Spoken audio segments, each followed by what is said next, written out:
నమస్తే. నేను మీ రేవంత్ చలమల. సో, ఈరోజు మార్కెట్ అప్డేట్ ఒకసారి చూద్దాము. ఈరోజు ఆర్‌బీఐ మానిటరీ పాలిసీ అప్డేట్ కూడా అయితే వచ్చింది. కాకపోతే మార్కెట్ దానికి కొంత నెగెటివ్‌గా రియాక్ట్ అయింది. మార్కెట్ దానికి నెగెటివ్‌గా రియాక్ట్ అయిందా? లేకపోతే ట్రంప్ టారిఫ్ రిలేటెడ్ ఇష్యూస్ వల్ల నెగెటివ్‌గా రియాక్ట్ అయిందా? ఒకసారి దాన్ని కూడా అర్థం చేసుకునే ప్రయత్నం చేద్దాం. సో, ఇన్ బిట్వీన్ ఒకసారి ఈరోజు మార్కెట్ యొక్క అవుట్‌లుక్ మనం చూసినా కానీ, మనకి నిఫ్టీ 100 కంటే కూడా నిఫ్టీ 50 ఆర్ నిఫ్టీ 100 ఆర్ సెన్సెక్స్‌తో కంపేర్ చేస్తే పర్టిక్యులర్‌గా స్మాల్ క్యాప్ అండ్ మిడ్ క్యాప్‌లో కొద్దిగా సెల్లింగ్ ఎక్కువొచ్చింది. అన్నిటికంటే స్మాల్ క్యాప్‌లో దాదాపుగా 1.2% నెగెటివ్ సెల్లింగ్ అయితే ట్రిగ్గర్ అయింది. అండ్ మిడ్ క్యాప్ కూడా హియర్ అండ్ దేర్ మనకి 0.9% నెగెటివ్‌గా ట్రిగ్గర్ అయింది.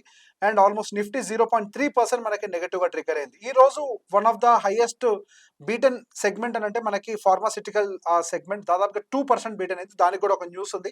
దాని గురించి కూడా మాట్లాడదాము. అండ్ ఆఫ్ కోర్స్ దాంతో పాటుగా IT, reality here and there అంతటా కూడా మనకి సెల్లింగ్ అయితే బాగానే ట్రిగ్గర్ అయింది.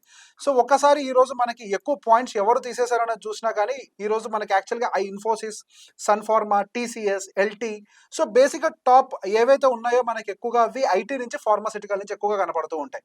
సో దానికి గల రీజన్స్ ఏంటి? మనకి ఫార్మాసిటికల్ మీద అప్డేట్ ఏంటి? And as well as first అసలు ఆర్‌బీఐ అప్డేట్ ఏంటి? వీటి గురించి కూడా చూద్దాం. సో ఒకసారి ఆర్‌బీఐ అప్డేట్ మనకి ఇంట్రెస్ట్ రేట్ సంబంధించి మాట్లాడితే ఇంట్రెస్ట్ రేట్ అయితే ఇప్పుడు పాజ్‌లో పెట్టారు. సేమ్ 5.5% దగ్గర అయితే పాజ్‌లో ఉంది. అండ్ లాస్ట్ టైం కట్ చేసినప్పుడే క్లియర్‌గా చెప్పారు. మేబీ హియర్ అండ్ దేర్ ఈ సంవత్సరానికి అది లాస్ట్ అవ్వచ్చు అని. సో అదే స్టాండ్స్‌లో అయితే ఉన్నారు. 5.5%కి అయితే ఉంది.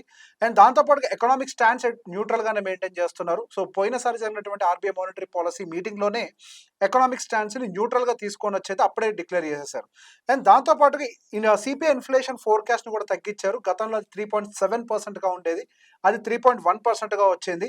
సో ఈవెన్ క్వార్టర్లీ ప్రొజెక్షన్స్ ప్రకారం కూడా మన క్యూటూలో 2.1, క్యూ3లో 3.1 అండ్ క్యూ4లో 4.4.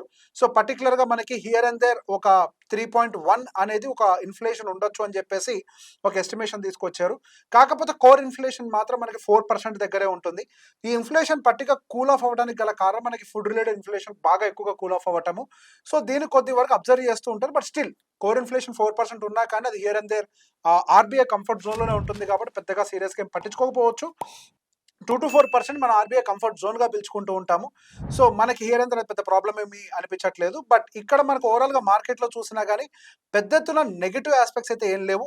ఒక టెంపరరీ డోవిష్ సిట్యుయేషన్స్ మాత్రమే ఉన్నాయి. సో మేజర్‌గా ఈ ట్రంప్ టారిఫ్ రిలేటెడ్ ఇష్యూస్ ఇవన్నీ కూడా over the period of time settle అవుతాయని ఒక ఒపీనియన్‌లోనే everyone are looking at.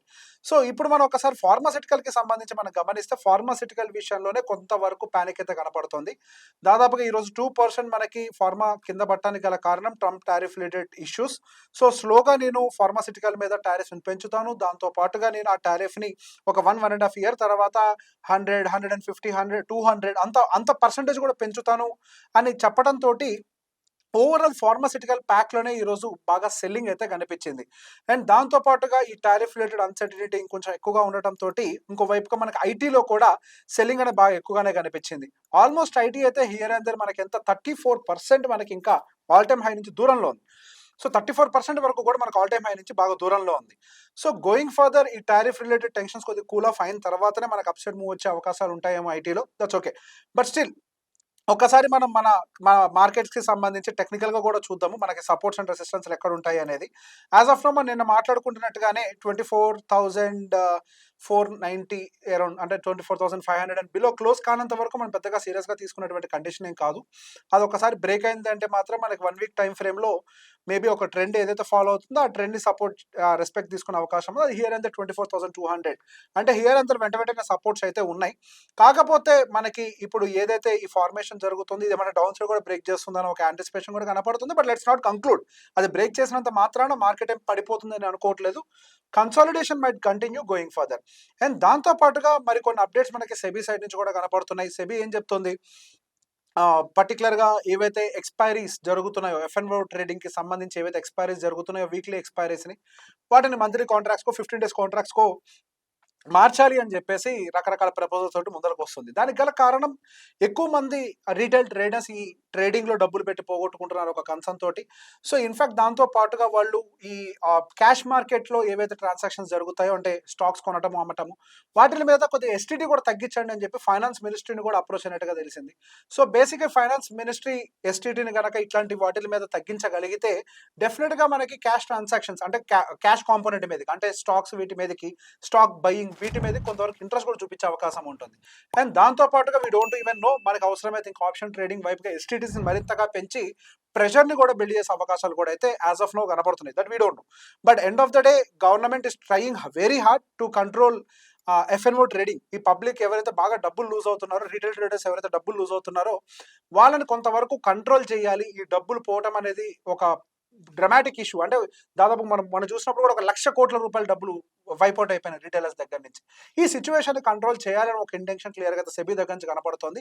But we have to see అది ఎలా కంట్రోల్ చేస్తారు అనేది. బట్ హియర్ అండ్ దేర్ ఒకసారి మనం ఓపెన్ ఇంట్రెస్ట్ డేటాతో కూడా ఒకసారి మన మార్కెట్కి సంబంధించి ఒకసారి మనం కంపేర్ చేద్దాము.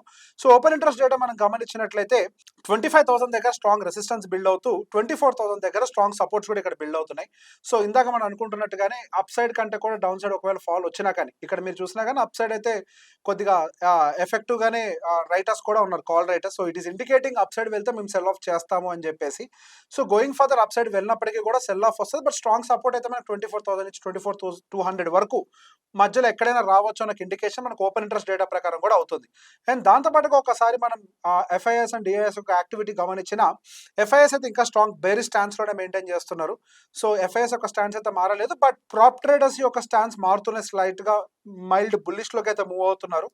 మేబీ మార్కెట్ ఇక్కడ నుంచి మనకు కన్సాలిడేట్ అయ్యే అవకాశాలు ఉన్నాయి. We have to wait and watch. Here and there మనకి ఒక ప్రాప్ ట్రేడర్స్ అయితే కొద్దిగా ఇటువైపు వస్తున్నారు కాబట్టి we have to see there is a chance. And ఒకసారి మన ఎఫ్ఐఎస్ కి సంబంధించినటువంటి క్యాష్ చెక్ చేసినా కానీ, క్యాష్ పొజిషన్స్ చెక్ చేసినా కానీ క్యాష్ మార్కెట్లో కూడా వాళ్ళు నిన్న దాదాపు 22 crores మందం సెల్ చేశారు. డిఐఎస్ ఇయర్ అంతా మనకు 3,800 crores వరకు అయితే బయింగ్ చేశారు. అంటే ఒక్క రోజు మనం కంక్లూడ్ చేయలేము, కొంతవరకు సెల్లింగ్ అయితే సబ్సైడ్ అయినట్టుగా కనిపిస్తుంది కాబట్టి మనం ఇమీడియట్ గా దాన్ని అయితే కంక్లూడ్ చేయడానికి అయితే లేదు. But here and there we have to see today. ఈ రోజు స్మాల్ క్యాప్ మిడ్ క్యాప్ లో కూడా సెల్లింగ్ కొంచెం ఎక్కువగానే ఉంది కాబట్టి మళ్ళీ they might have turned into again sellers going further. But here and there conclusion మాత్రం మార్కెట్ అయితే పెద్ద ఎత్తున మూమెంట్స్ అయితే తీసుకునే అవకాశం లేదు. సో మనం చార్ట్స్ లో చూసినా గత కొన్ని రోజుల నుంచి ఒకటే దగ్గర కన్సాలిడేట్ అవుతుంది కానీ మార్కెట్ లో upside or downside movements అయితే పెద్దగా కనిపించట్లేదు. హియర్ అండ్ దేర్ ఒకటే ఏరియాలో ఒకటే రేంజ్ లో మనకి కన్సాలిడేషన్ అయితే కనపడుతుంది. సో గోయింగ్ ఫర్దర్ మార్కెట్ అయితే కన్సాలిడేషన్ అయితే ఇంకా కంటిన్యూ చేస్తుంది. మనకు అప్ సైడ్ మూవ్ అవ్వాలి అంటే కార్పొరేట్ నెంబర్స్ అయినా సపోర్ట్ చేయాలి. యాజ్ ఆఫ్ నో మార్కెట్ లో వచ్చినటువంటి కార్పొరేట్ నెంబర్స్ ఏవైతే ఉన్నాయో అవి ఇప్పటికైతే మార్కెట్ ని జస్టిఫై చేయలేకపోయినాయి. So going further corporate numbers కూడా ఇప్పుడు వచ్చినటువంటి Q1 రిజల్ట్స్ జస్టిఫై చేయలేదు కాబట్టి Q2 రిజల్ట్స్ లో ఏమన్నా కొంచెం గైడెన్స్ బాగున్నా, కొంచెం మనకి మూమెంటం ప్రాపర్ గా వచ్చినా కానీ, momentum in the sense like కొంచెం వాళ్ళ నెంబర్స్ లో ఇంప్రూవ్మెంట్ వచ్చినా కానీ మేబీ మార్కెట్ లో అప్పుడు వాల్యుయేషన్ అడ్జస్ట్మెంట్ కూడా జరిగి మార్కెట్ పైకి వెళ్ళే అవకాశాలు ఉంటాయి. కానీ ఇన్ బిట్వీన్ మాత్రం మార్కెట్ పైకి వెళ్ళడానికి ఎక్కువ అవకాశాలు అయితే యాజ్ ఆఫ్ నో కనిపించట్లేదు. And going further and we have to watch this also. Fed related యొక్క అవుట్పుట్ కూడా వస్తున్నట్టుగా ఉంది. సో ఈ ఫెడ్ రిలేటెడ్ యొక్క అవుట్పుట్ వచ్చిన తర్వాత మనం మళ్ళీ ఒకసారి మార్కెట్ అనాలిసిస్ కూడా చూద్దాము. సో ఫెడ్ అయితే as of no interest rate cut చేయొద్దు అన్న కండిషన్ లోనే ఉంది. ఫెడ్ ఇంట్రెస్ట్ రేట్ కట్ చేయకపోతే అది డెఫినెట్ గా కొంతవరకు నెగిటివ్ సెంటిమెంట్ అయితే ఇంకా కంటిన్యూ చేస్తుంది. ఎక్స్టెండ్ చేయకపోవచ్చు కానీ కంటిన్యూ చేసే అవకాశాలు ఉన్నాయి. అలా కాకుండా టు ద సర్ప్రైజ్ ఒకవేళ అవి కనుక ఫెడ్ ఇంట్రెస్ట్ రేట్ కట్ చేసినట్లయితే మేబీ ఐటీ ప్యాక్ కొంత పాజిటివ్ గా అయ్యి మనకి నిఫ్టీలో కూడా స్టెబిలిటీ ఇచ్చే అవకాశాలు ఉన్నాయి. బట్ ఓవరాల్ గా మాత్రం మార్కెట్ లో పెద్ద ఎత్తున బులిష్ గా చెప్పుకునే అంశాలు అయితే ఏమీ లేవు. సో మళ్ళీ వచ్చే మార్కెట్ అనాలిసిస్ కోసం ఎదురు చూస్తున్నాను. Thank you very much.